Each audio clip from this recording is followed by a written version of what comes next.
सीताराम। सिखावस्थी के चैनल में आप सभी का स्वागत है। मैं हूं सिखावस्थी। आज का मेरा वीडियो भाद्रपद मास के कृष्ण पक्ष की अजा एकादशी व्रत से संबंधित है।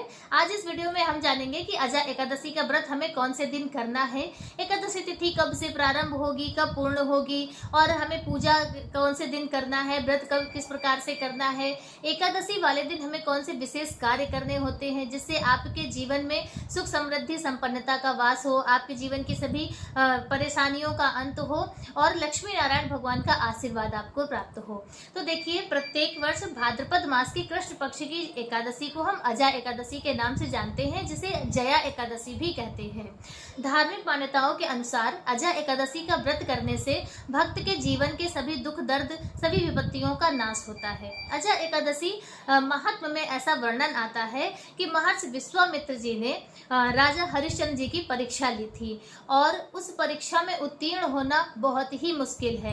ऐसी मान्यता है कि शनि राहु केतु की जो महादशा आती है व्यक्ति के जीवन में, तो उससे उबरना, उससे उद्धार होना फिर भी सरल है और विश्वामित्र जी की परीक्षा को पास करना, उनकी परीक्षा में उत्तीर्ण होना और भी कहीं ज्यादा उससे कठिन है। और अजा एकादशी व्रत के महात्म से ही, अजा एकादशी का व्रत करके ही राजा हरिश्चंद्र महर्षि विश्वामित्र जी की परीक्षा में उत्तीर्ण हुए और फिर उनका आशीर्वाद उन्हें प्राप्त हुआ। तो इस तभी से अजा एकादशी व्रत इतनी ज्यादा प्रभावशाली है। तो यदि आप भी अपने जीवन की विघ्न बाधाओं को दूर करना चाहते हैं और अपने जीवन में आ रहे संकटों का नाश करना चाहते हैं, लक्ष्मी नारायण भगवान का आशीर्वाद प्राप्त करना चाहते हैं, तो अजा एकादशी का व्रत आप सभी को जरूर करना चाहिए। तो चलिए जान लेते हैं पहले कि हमें अजा एकादशी के दिन क्या विशेष कार्य करने चाहिए। देखिए, एकादशी का जो व्रत होता है वो 3 दिनों का होता है, दशमी तिथि से द्वादशी तिथि तक। और दशमी तिथि को हमें सूर्योदय के बाद अन्न का त्याग करना होता है। भूमि शयन करते हुए, पूर्ण ब्रह्मचर्य का पालन करते हुए दशमी की रात्रि को व्यतीत करनी चाहिए। एकादशी वाले दिन सुबह आपको सूर्योदय से पूर्व स्नान करना है। स्नान वाले जल में कोई भी शुद्ध वस्तु डालनी है आपको। आप गंगा जल डाल लीजिए, आप तिल डाल सकते हैं, आंवला इत्यादि डालकर आपको स्नान करना है। स्नान के बाद आपको अपने व्रत का संकल्प लेना है। व्रत संकल्प करने के बाद सूर्य भगवान को आप जल अर्पित करें। अपने घर के मुख्य दरवाजे पर आपको दिया जलाना चाहिए, स्वास्तिक बनाने चाहिए हल्दी से, बहुत ही शुभ होता है क्योंकि एकादशी तिथि बहुत शुभ मानी जाती है।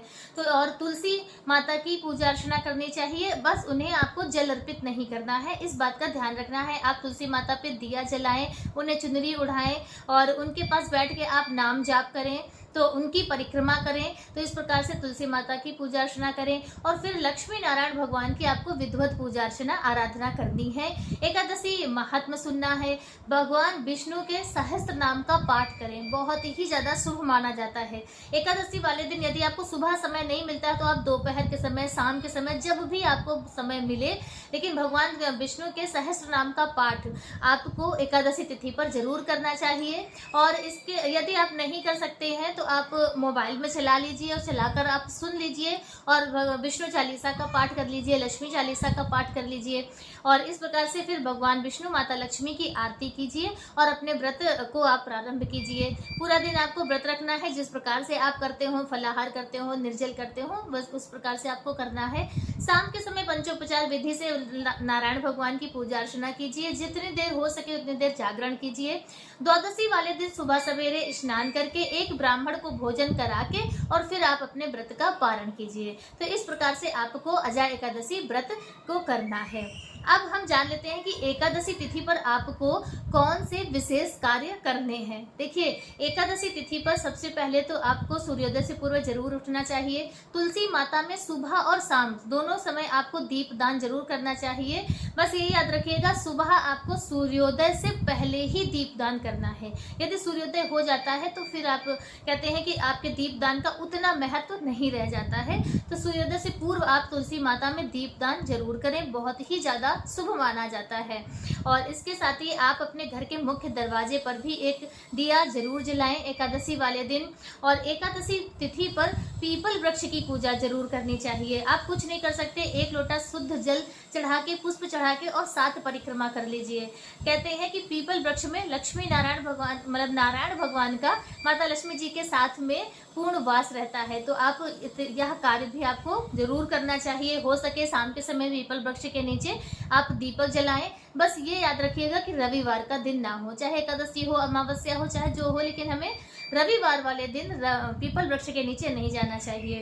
तो इस तरह से आपको अजा एकादशी व्रत को करना है। और अजा एकादशी बहुत ही महत्वपूर्ण है, क्योंकि देखिए जीवन में कोई ना कोई विघ्न बाधाएं, परेशानियां लगी ही रहती हैं। तो उन परेशानियों को, उन विघ्न बाधाओं को, संकटों का नाश करने के लिए अजा एकादशी का व्रत सभी भक्तों को जरूर करना चाहिए। चलिए अब जान लेते हैं कि वर्ष 2025 में हमें अजा एकादशी का व्रत कौन से दिन करना है। देखिए एकादशी जो है वो प्रारंभ हो जाएगी 18 अगस्त 2025 सोमवार को शाम को 5:25 पर, और एकादशी तिथि हमारी पूर्ण होगी 19 अगस्त 2025 दिन मंगलवार की दोपहर में 3:33 पर। तो जब सूर्योदय के समय 19 तारीख को ही एकादशी रहेगी, तो उदय तिथि का मान रखते हुए 19 अगस्त 2025 दिन मंगलवार को अजा एकादशी मनाई जाएगी। इसी दिन आपको व्रत करना है, इसी दिन आपको एकादशी के नियमों का पालन करना है। और व्रत का पारण हमें कब करना है वह भी जान लेते हैं। तो अजा एकादशी व्रत का पारण हमें 20 अगस्त 2025 दिन बुधवार को सुबह 6:16 से 8:16 तक आपको व्रत का पारण करना है। पारण सही समय पर और सही विधि के अनुसार ही करना चाहिए। जो भी त्रुटियां, जो भी अपराध हमसे एकादशी व्रत में हो जाते हैं, तो उन सभी अपराधों का शमन हो जाता है, वह सभी अपराध हमारे नष्ट हो जाते हैं यदि हम सही विधि से व्रत का पारण करें। तो सही विधि तो यही है, शास्त्रों में यही वर्णन दिया गया है पारण करने का, कि आपको द्वादशी तिथि में कहते एक हरिवासर समय चलता है, तो वह हरिवासर समय पूर्ण होने के बाद ही व्रत का पारण करना चाहिए। तो वह आपको जब भी आप व्रत मतलब पारण करें तो इसी निश्चित समय पर जब भी बताया जाए उसी निश्चित समय पर ही व्रत का पारण करें। व्रत पारण करने से पहले आपको एक ब्राह्मण को भोजन कराना है, या उसके निमित्त आप कच्चा अनाज निकाल दें, या दक्षिणा निकालने के बाद ही व्रत का पारण करें।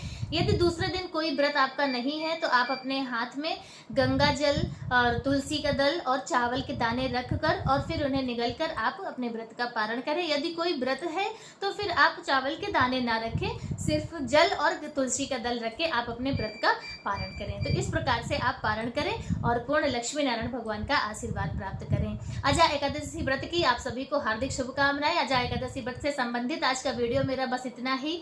वीडियो कैसा लगा कमेंट करके जरूर बताएं। मिलते हैं दूसरे वीडियो में किसी दूसरी जानकारी के साथ, तब तक के लिए श्री सीताराम।